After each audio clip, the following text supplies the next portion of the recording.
Sanath Nagar incharge కోట నీలిమ గారు ఉన్నారు. So తన మాటల్లోనే బోనాల గురించి విశేషాలు ఏంటో తెలుసుకుందాం.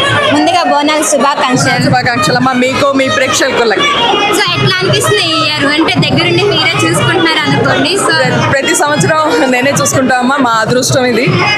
సనత్ నగర్ నియోజకవర్గంలో మాంకాళి అమ్మవారి టెంపుల్ ఉంది, అలాగే బల్కంపేట్ ఎల్లమ్మ తల్లి గుడి కూడా ఉండడం మూలంగా కళ్యాణోత్సవం కానీ, బోనాల ఉత్సవాలు, సికింద్రాబాద్ బోనాల ఉత్సవాలు కానీ ఇక్కడే జరుగుతాయి. అమ్మవారికి అలాగే భక్తులకి సేవ చేసే అవకాశం వస్తుంది.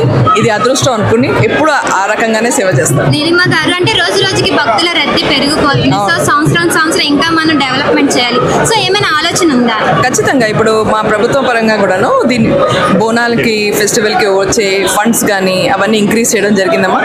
సో దానికి ఎలా అయితే క్రౌడ్స్ ఇంక్రీజ్ అవుతున్నారో అలాగే వాళ్ళకి ఫెసిలిటీస్ కూడా ఇంప్రూవ్ చేయాలని మొత్తం. అందుకోసమే కదా మీరు ఇప్పుడు మన వెనకాల క్యూ ఒక్క నిమిషం కూడా ఇంతసేపటి నుంచి ఆగలేదు. మనం ఆల్రెడీ ఒక అరగంట నుంచి నేను ఇక్కడ ఉన్నాను మీడియాతో మాట్లాడుతూ, ఒక్క నిమిషం కూడా ఎవరు ఆగలేదు. కాకుండా బోనాలు ఎత్తుకుని వెళ్తున్న మహిళల్ని ముందర వాళ్ళు డైవర్ట్ చేసి స్పెషల్ క్యూలో తీసుకెళ్తారు. అంటే ఉజ్జయిని మహంకాళి బోనాలు అనేది స్పెషల్ అంటారు. అసలు దేనికి స్పెషల్?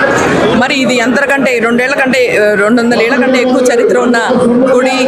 చాలా అంటే ఎంతమందో మనోభావాలు ఈ గుడిలో ఉన్న గుడి అంటారు.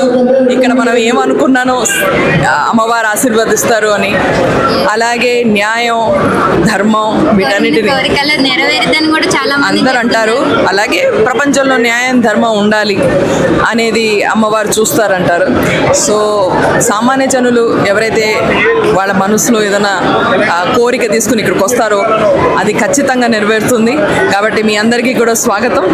ఖచ్చితంగా తరలి రండి. నేను ఇక్కడే ఉంటాను. మీకు ఏమైనా ప్రాబ్లమ్స్ ఉన్నా, ఏ హెల్ప్ కావాలన్నా నేను ఇక్కడే ఉంటాను. Thank you.